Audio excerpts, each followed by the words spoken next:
I'm Mark with the TZM Montreal. I'm here with Jamie Klinger, the founder of Joatu, or Jack of all trade unit. Now we've had the opportunity to interview you before, but for all those who haven't seen the interview or who don't know what Joatu is, do you mind giving a brief introduction, brief summary of what it is? Sure. Joatu, the Jack of all trade unit, or universe actually right now, is an online community marketplace where people can exchange their goods and services, as well as a community currency generator. So a way that you can pay for community projects that benefit society. Yeah, I think it's wonderful. Also, the way that the currency is generated, it's a tangible act that benefits the community, and thus more Joatu units are created that way. I think it's fantastic.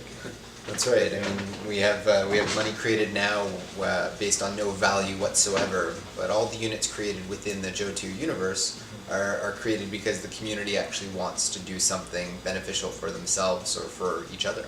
Yeah, absolutely. So we interviewed you back in July, something like that, and I was wondering if you could just give a relatively brief overview of what's happened since that time.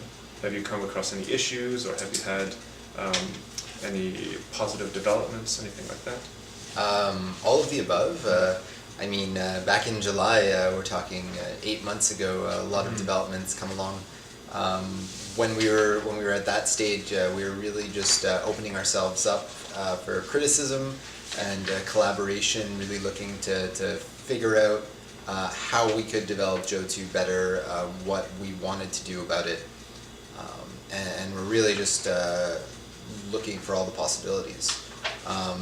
We've since started working with D3, District 3 at Concordia. They're an incubation hub, and they help us along. They help us, give us guidance. We found a lot of developers to help us with bits and pieces. But overall, the greatest roadblock we've come across is not being able to have a full-time dedicated team that would be able to actually build Joatu full-time and make it the way that it needs to be so that people will actually want to use it. And maybe that's a terrific segue into what's happening today. That's you right. have the crowdfunding, the Kickstarter that started today. Yeah, it's actually CrowdTilt. They're an open source crowdfunding campaign promoter, and yeah, so we're trying to raise $25,000 so that we can actually utilize utilize the community to decide how we can best create Joatu, so we can let people work with us and collaborate and decide who should come onto the team to help us build it in its reality, in its full. And I saw online that you have a 40-day time period. Is that correct? That's right. Yeah, you said 40 days. 40 days. It's a longer than your average. Your average is about 30 days, so 40 days is on the longer side of it. We're actually doing a cross-country awareness campaign simultaneously. So I'll be going across Canada, trying to promote Joatu everywhere I can, and then making it down to California, and hopefully we'll get this done. Yeah, that sounds awesome. So with the crowdfunding campaign, if you were to reach the goal that you set, would you have a timeline as to when Joatu will become online, fully operational? Yeah, well, our ambitions is to have it launched by January 2015, and so if we actually are able to raise the money in the next 40 days, I am quite confident that we will be able to properly hire the team necessary that would be able to develop it, and then have time to spare. That sounds terrific. I was actually on the website today as well as yesterday, and the platform that you have, the little sample platform, seems very interesting, and it looked like it was gamified. Yeah, absolutely. It's we have a very talented designer on our team. Philippe Cote was a game designer, a video game designer, and he helped develop the renders that you can see on our website.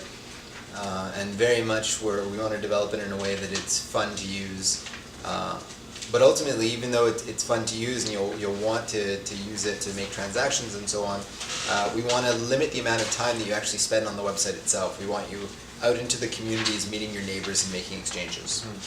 So as an organization that's involved in a transition towards a better society, what kind of needs does Montreal have as far as transitioning towards something better? So I definitely say there's a lot of movements right now, like the transitions movement. There's one in NDG and another in Verdun, another in Villeray, and they're all working to build pieces of the puzzle so that we can be more sustainable. So working on things like shared tool libraries, working with organizations that are trying to make planters that will have accessible vegetables available to the communities. So more localized food is certainly one. More localized power and renewable energy is incredibly important as well. More support towards walking and towards bike routes is pretty critical as well if we want to be sustainable. If you can access everything you need within a kilometer of where you live, that's the way it should be. Yeah. I completely agree with you on that. Well, I think that's everything for now. I wish you luck with the crowdfunding campaign as well as your promotional tour across Canada. Hope it works out for you, and I'll be one of the first subscribers to Joatu when it comes up. Wonderful. Thanks so much. Yeah, thanks a lot, Jamie. Pleasure.